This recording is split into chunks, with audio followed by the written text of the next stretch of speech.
एक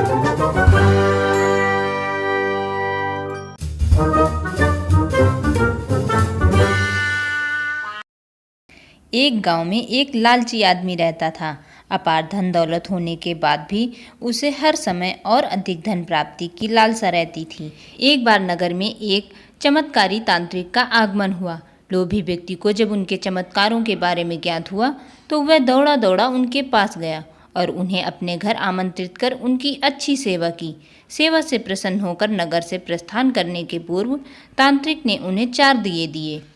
चारों दीपक देकर तांत्रिक ने उन्हें बताया, बेटा, जब भी तुम्हें धन की आवश्यकता हो तो पहला दीपक जला लेना और पूर्व दिशा में चलते जाना। जहाँ दीपक बुझ जाए उस जगह की जमीन खोद लेना, वहां तुम्हें धन की प्राप्ति होगी। उसके उपरांत पुनः तुम्हें धन की आवश्यकता हुई तो दूसरा दीपक जला लेना, जिसे लेकर पश्चिम दिशा में तब तक चलते जाना जब तक वह बुझ न जाए। उस स्थान से जमीन में गड़ी अपार धन संपदा तुम्हें प्राप्त होगी। धन की तुम्हारी आवश्यकता तब भी पूरी ना हो तो तीसरा दीपक जलाकर दक्षिण दिशा में चलते जाना। जहाँ दीपक बुझे वहां की जमीन खोदकर वहां का धन प्राप्त कर लेना। अंत में तुम्हारे पास एक दीपक और एक दिशा शेष रहेगी, किंतु तुम्हें ना उस दीपक को जलाना है ना ही उस दिशा में जाना है। इतना कहकर तांत्रिक लोभी व्यक्ति के घर और उस गांव से प्रस्थान कर गए।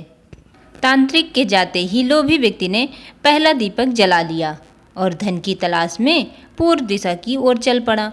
एक जंगल में दीपक बुझ गया। वहां की खुदाई करने पर उसे एक कलश प्राप्त हुआ। कलश सोने के सिक्कों से भरा हुआ था।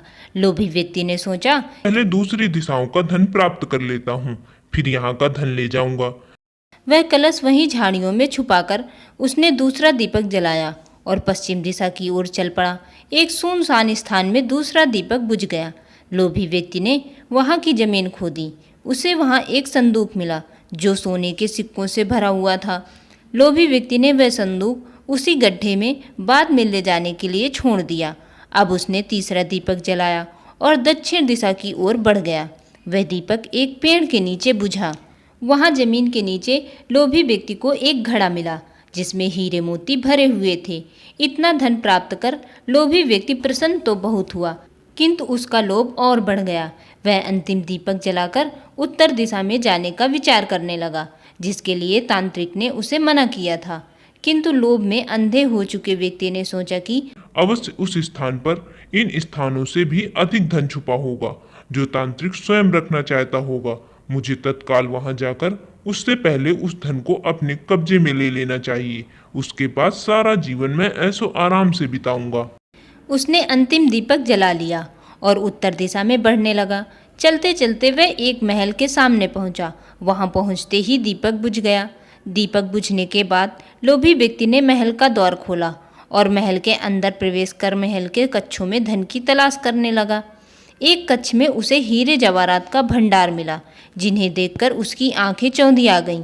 एक अन्य कक्ष में उसे सोने का भंडार मिला। अपार धन देखकर उसका लालच और बढ़ने लगा। कुछ आगे जाने पर उसे चक्की चलने की आवाज़ सुनाई पड़ी। वह एक कक्ष से आ रही थी। आश्चर्यचकित होकर उसने उस कक्ष का द्वार खोल लिया।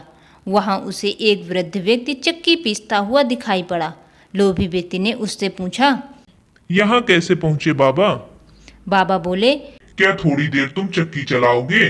मैं जरा सांस ले लूं, फिर तुम्हें पूरी बात बताता हूँ कि मैं यहाँ कैसे पहुँचा और मुझे यहाँ क्या मिला। लोभी व्यक्ति ने सोचा कि वृद्ध व्यक्ति से यह जानकारी प्राप्त हो जाएगी कि इस महल में धन कहाँ कहाँ छुपा है, और उसकी बात मानकर वह चक्की चलाने लगा।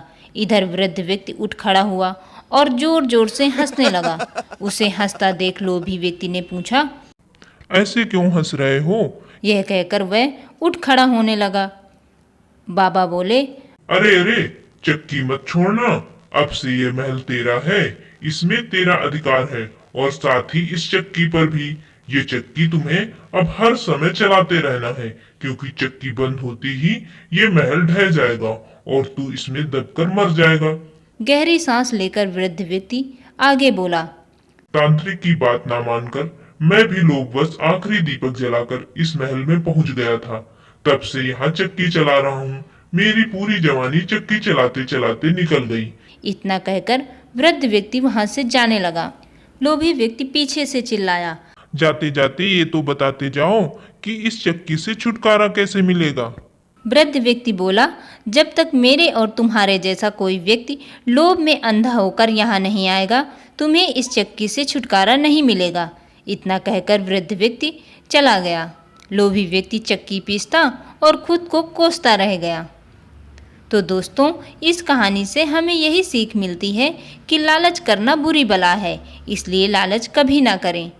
तो दोस्तों, आपको हमारी स्टोरी कैसी लगी? अगर कहानी पसंद आई हो तो अपने प्यारे प्यारे कमेंट करके हमें ज़रूर बताना और ऐसी ही स्टोरी देखने के लिए हमारे चैनल को लाइक एंड सब्सक्राइब करना